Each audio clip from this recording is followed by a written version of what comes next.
Na nga, mga palangga, ang kwento ko sa iyo, mayroon ako kasi akong napanood na isang video, si Maine. So, ayan, hindi ko alam kung pauwi na siya, galing siya sa AET or saan siya nanggaling, pasakay na siya sa van. So, nagbabay na siya. So, ang nangyari, mga palangga, mayroong sabing ganun, oh, ang akala ko ba, kasama niya yung pangalan ni Kongkong, ha? Dahil di ba kinasal na sila? At saka, sabi pa na sila nagsasama dahil may mga post naman ganun. Sabi pa ng isa, yung kumuha ng video, huwag kang diyang maingay dahil ipopost ko to. Ingay-ingay mo naman. Sayang ganun. Pero hindi, bakit yung iba hindi nga pinost na lang, wala siyang dinidelete. So, mayroon na, siyempre narinig ko, see? Wala daw si Kong. Tapos sabi pa ng isa, nga no, what wala? Parang mas maniwala ata ko yung mga kwento-kwento na talagang mga wala atang katotohanan, sabing ganun. Nagalit na yung nag-video, sabi, huwag kang maingay dyan, ganon. So, ayan, na-post po nila yun. See, wala naman talaga. Kung tayo talaga na mag-ibang talagang, totoo ba talaga? Hindi totoo? Totoo ba yung lumalabas? Alam nyo, kung nandoon ka talaga at makikita mo, sabihin mo talagang wala naman talagang katotohanan pala. Diba? Kasi yung lumalabas, puro lang mga bulok yun. Tandaan natin, puro mga bulok yun. Ginagawa lang yun. Showbiz yun. Wala namang mga katotohanan talaga. Yung totoong buhay, wala. Hindi. Showbiz lang yun. Totoong buhay, mag-asawa na yung dalawa. Noon-noon pa. Pero ngayon, hindi na kagaya, iba na talaga. Simulat, pinaghiwalay. Simulat, ayan, marami nang lumalabas na kwento na pang showbiz, yung private life nila, hindi na nila nilalabas. Mula pinaghiwalay kasi hindi nga naman magkasundo yung mga management. Hindi na kagaya noon na talagang dudumugin si Mingay, habol-habulin si Mingay. Wala na yun. Mag-hi na lang, enough na. Wala na. So, para talagang yung iba, nawawala na talaga ng gana. Pero alam nyo, kung anuhin natin, apply natin yung katotohanan at balikan natin yung nakaraan. Kasal na yung dalawa. Yung mga pinalabas nila, mga bulok, wala talagang katotohanan. Wala talagang mga katotohanan yan lahat. Tapos, sabi, makikita mo naman lahat naman ng mga rings na sinusuot ni Mingay ay galing yun kay Alden. Lahat yun. Balikan natin yung sabing kinasal yung si Maha, saan yun? Sa Indonesia.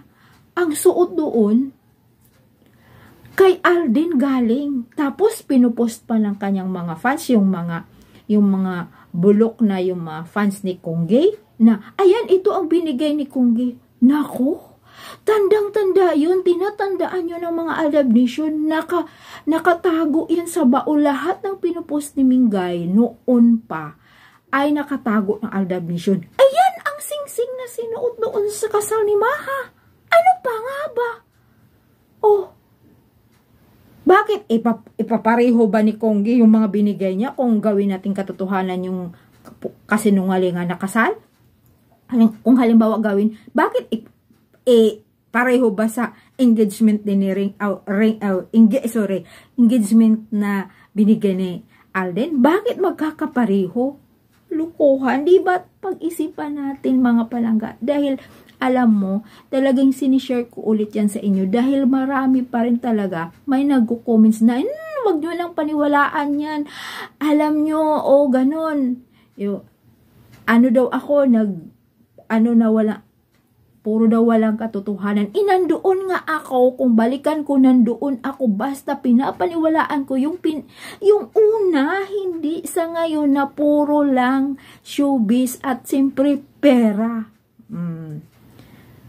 Yan ang tandaan natin. Hayahin ako. At saka isa pa, last year, di ba? Kakakasal lang daw, ganun. pinalitan yung isang MTR station ng pangalan. Nandoon si Kongge. Kasi nga, syempre, congressman siya dito sa QC.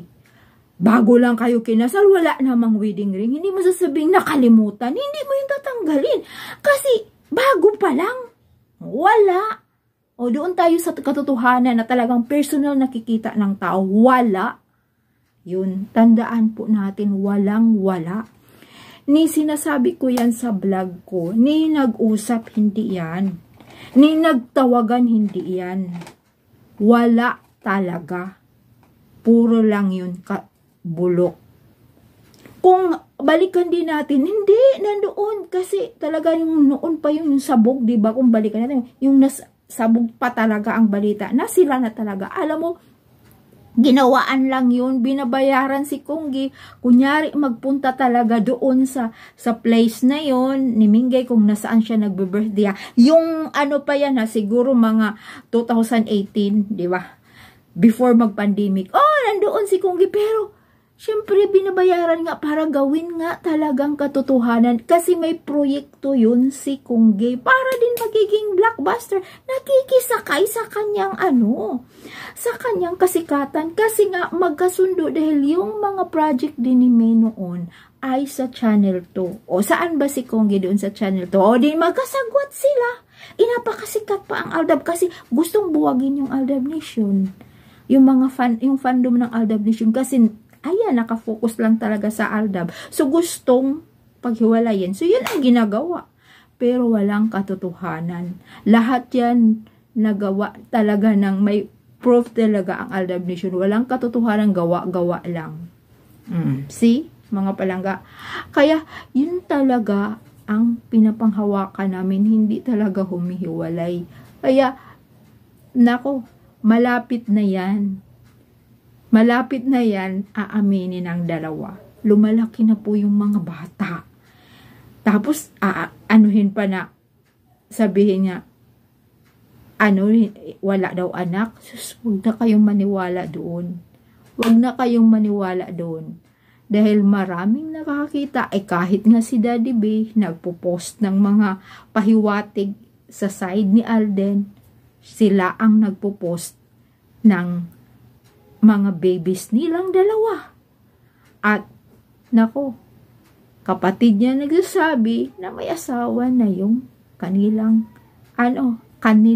pangalawang kapatid. At ito mga palangga, sasabihin ko, mayroon din kasing nag-comments na hindi daw bunso. Inulit-ulit talaga niya, si Reza, si Angel daw. Alam nyo, kung napanood nyo yung kanyang true to life story ni Alden, 3 lang po silang magkapatid.